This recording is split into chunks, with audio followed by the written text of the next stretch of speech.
नमस्कार मित्रों, मैं गिरजेश राय अपने चैनल पढ़ो रिंकू में आपका एक बार पुनः स्वागत करता हूं। आज हम लोग अपने चैनल में इस वीडियो के माध्यम से लुसेंट जीके के 5000 महत्वपूर्ण प्रश्नों की श्रृंखला के दूसरे चरण में हैं, जहां पे हम लोग बहुत ही सरल तरीके से जीके को समझेंगे, जानेंगे और पहचानेंगे। तो ठीक है, ये वीडियो हम लोग शुरू करते हैं। आपको मैंने पहले भी कहा था, दोबारा कर रहा हूँ, बार बार रिक्वेस्ट कर रहा हूँ कि मैं बहुत परिश्रम कर रहा हूँ, अतः आप लोग कृपया मेरे चैनल को सब्सक्राइब करें और वीडियो को लाइक और शेयर जरूर करें। तो शुरू करते हैं। अगले पहले प्रश्न की तरफ हम लोग आ जाते हैं और यहाँ से प्रश्न हमेशा और कई बार आए हैं। बौद्ध सभाएं कहाँ हुई थी, किसके शासन काल में हुई थी और किस सन में हुई थी? कुल मिलाजुला के 4 बौद्ध संगीतियाँ हुई थी। अभी तक 4 बौद्ध संगीतियाँ हुई थीं और 4 बौद्ध संगीतियाँ में प्रथम बौद्ध संगीति हुई थी 483 ईसा पूर्व राजगृह में, जो अजात शत्रु के शासन में हुई थी।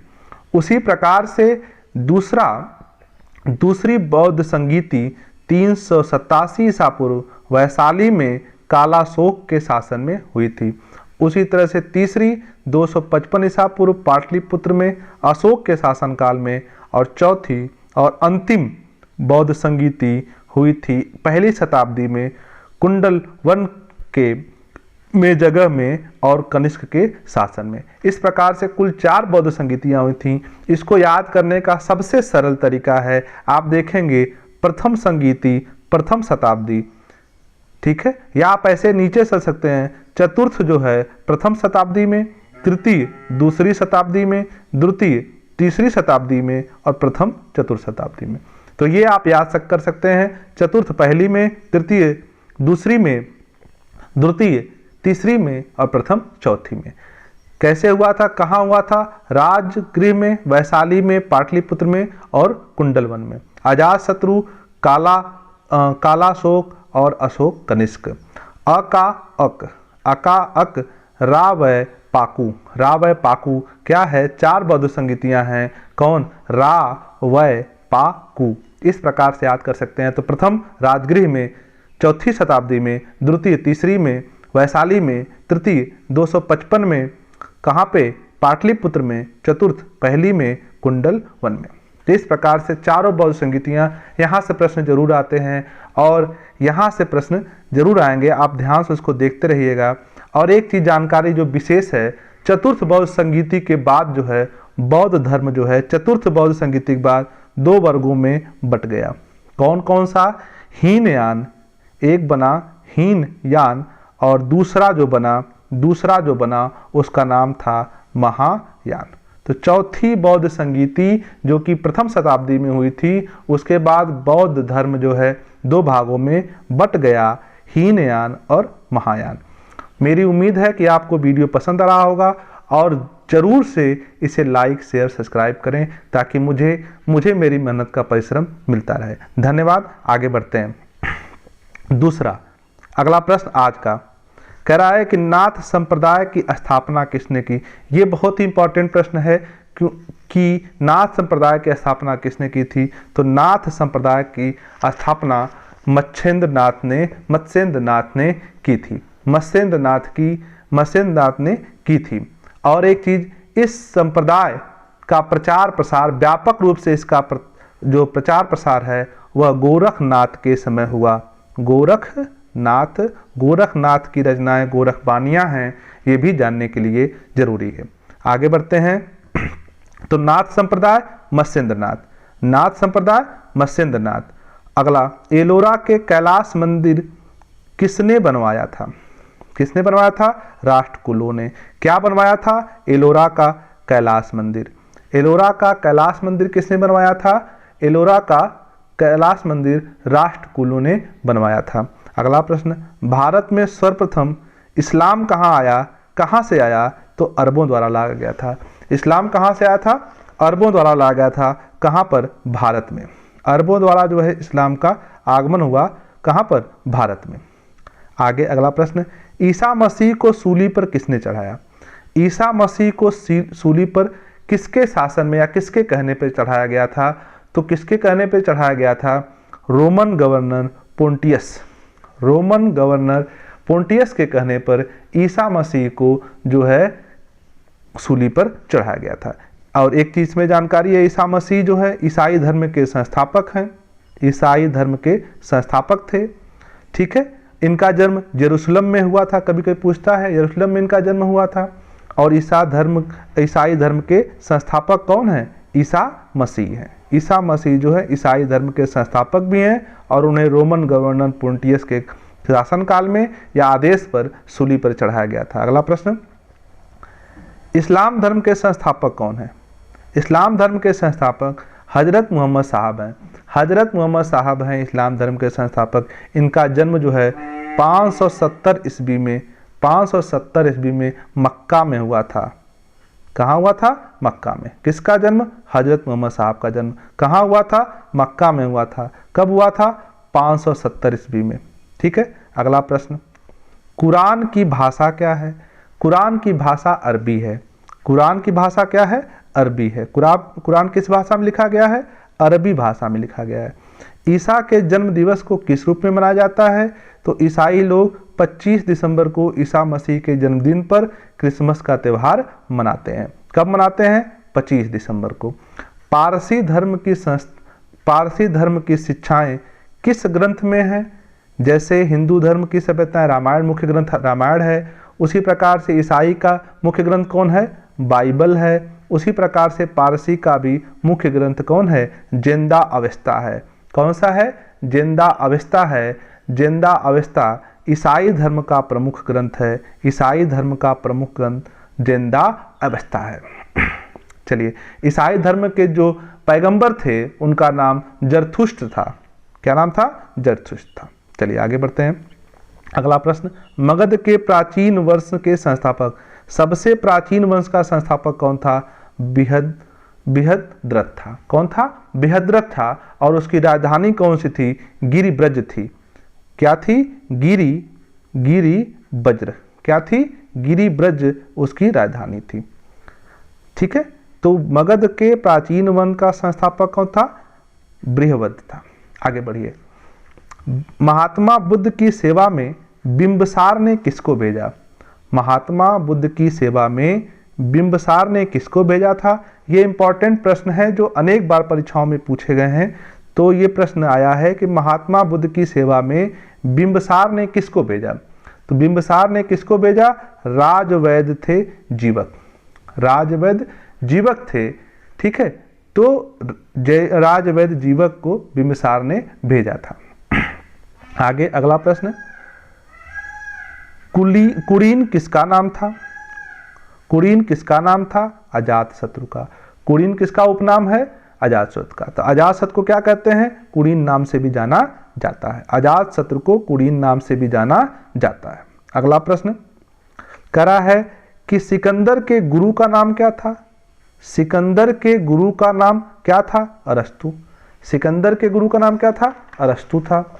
सिकंदर का जन्म कब हुआ था? 356 में हुआ था। कब हुआ था? 356 ईसा पूर्व में हुआ था। सिकंदर के गुरु का नाम क्या था? अरस्तु था। ठीक है, सिकंदर के पिता का नाम क्या था? फिलिप था। लेकिन इंपॉर्टेंट प्रश्नों की श्रृंखला में हम लोग हैं, सिकंदर के गुरु का नाम क्या था? अरस्तु था। चलिए आगे बढ़ते हैं। सेलुलस निकेटर कौन था? अगला प्रश्न है, सेल्यूकस निकेटर कौन था? वह सिकंदर का क्या था? सेनापति था। ठीक है, सेलुलस निकेटर सिकंदर का जो है सेनापति था। सिकंदर का सेनापति था। एक और प्रश्न, सिकंदर की सेना ने किस नदी को पार करने से इनकार कर दिया था? तो सिकंदर की सेना किस नदी को पार करने से इनकार कर दिया था?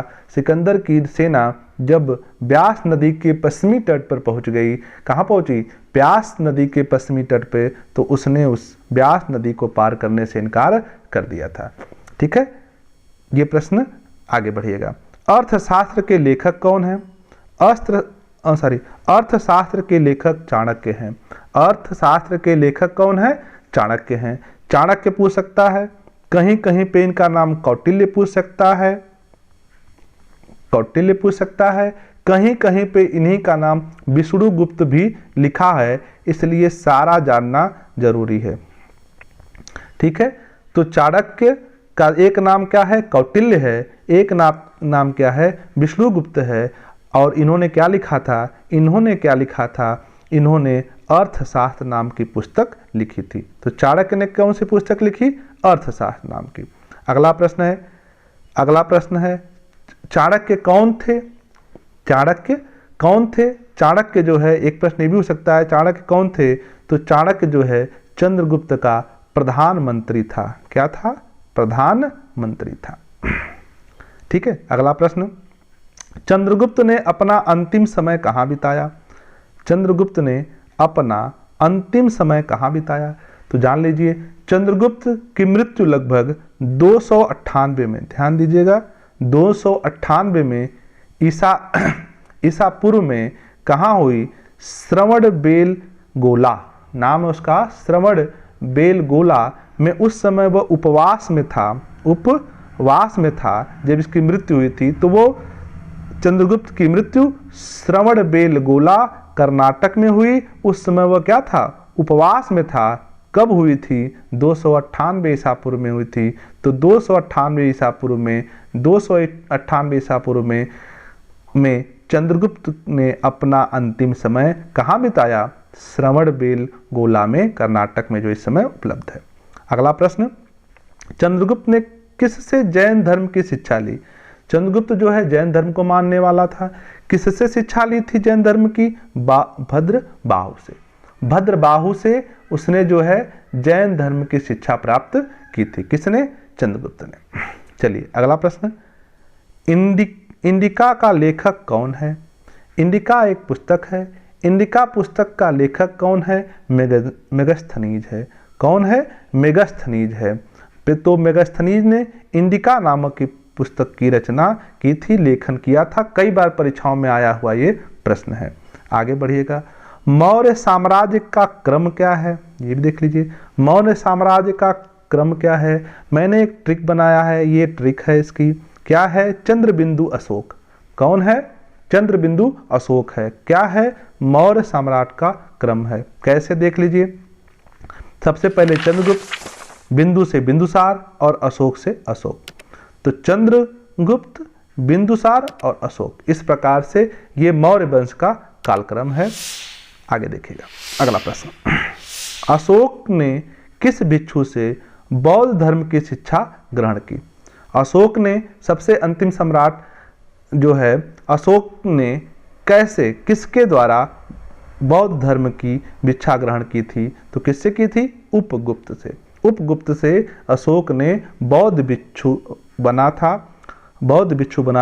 किससे? उपगुप्त से शिक्षा लेकर। आगे बढ़िएगा, अशोक ने बौद्ध धर्म के प्रचार के लिए किसे श्रीलंका भेजा था? अशोक ने बौद्ध धर्म के प्रचार के लिए अपने पुत्र, उसके पुत्र थे कौन? महेंद्र, और पुत्री संघमित्रा थी, पुत्र महेंद्र था, इसको श्रीलंका भेजा था बौद्ध धर्म के प्रचार के लिए। भारत में शिलालेख का प्रचलन किसने किया? अशोक ने किया। भारत में शिलालेखों का प्रचलन किसने किया था? अशोक ने किया था। अशोक के समय में कुल 14 शिलालेख लिखे गए थे। कितने लिखे गए थे? 14 लिखे गए थे। चलिए आगे बढ़िएगा, अगला प्रश्न क्या कर रहा है? रानी का अभिलेख किस अभिलेख को कहा जाता है? कौशाम्बी अभिलेख को कहा जाता है। तो कौशाम्बी अभिलेख क्या है? रानी का अभिलेख है। रानी अभिलेख कौन सा है? कौशाम्बी का अभिलेख है। आगे, मौर्य वंश का अंतिम शासक कौन था? मौर्य वंश का अंतिम शासक कौन था? बृहद्रथ था। मौर्य वंश का अंतिम शासक कौन था? बृहद्रथ था। और बृहद्रथ की हत्या जो है उसी के सेनापति ने कर दी थी। किसने कर दी थी? सेनापति ने। किसकी हत्या कर दी? बृहद्रथ की। सेनापति का नाम क्या था? पुष्यमित्र शुंग। उसका नाम था पुष्यमित्र, क्या नाम था? शुंग। तो ऐसे भी कह सकते हैं कि पुष्यमित्र शुंग ने, ठीक है, पुष्यमित्र शुंग ने किसकी हत्या कर दी? बृहद्रथ की हत्या कर दी। इस प्रकार से है जो है मौर्य वंश का साम्राज्य समाप्त हुआ। और आगे अगला प्रश्न, आगे अगला प्रश्न है, क्या करा, शुंगों की राजधानी कहाँ थी? शुंगों की राजधानी कहाँ थी? विदिशा में थी। कहाँ थी? विदिशा में थी। ठीक है। शुंगों का पहला राजा जिसने जो है शुंग वंश की स्थापना की, उसका नाम क्या था? अभी हमने बताया, पुष्य मित्र शुंग था। क्या नाम था? पुष्य मित्र शुंग था। आगे अगला प्रश्न, सतवाहन शासकों के समय प्रसिद्ध साहित्यकार कौन थे? सतवाहन शासकों के समय प्रसिद्ध साहित्यकार कौन थे? तो कौन थे? हाल और गुणाढ्य।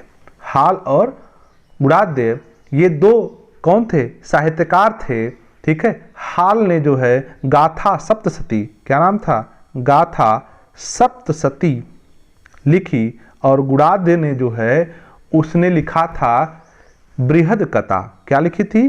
बृहद कथा। तो बृहद कथा किसने लिखा? गुणाढ्य ने लिखा। हाल ने जो है कथा सप्तशती लिखा। ये दो प्रमुख जो हैं कौन थे? सातवाहन शासकों के समय प्रसिद्ध साहित्यकार हुए, हाल और गुणाढ्य। अगला प्रश्न कह रहा है कि ब्राह्मणों को भूमि अनुदान देने की प्रथा का आरंभ किसने किया था? तो ब्राह्मणों को भूमि अनुदान देने की प्रथा का आरंभ जो है सातवाहन शासकों ने किया था। किसने किया था? सातवाहन शासकों ने।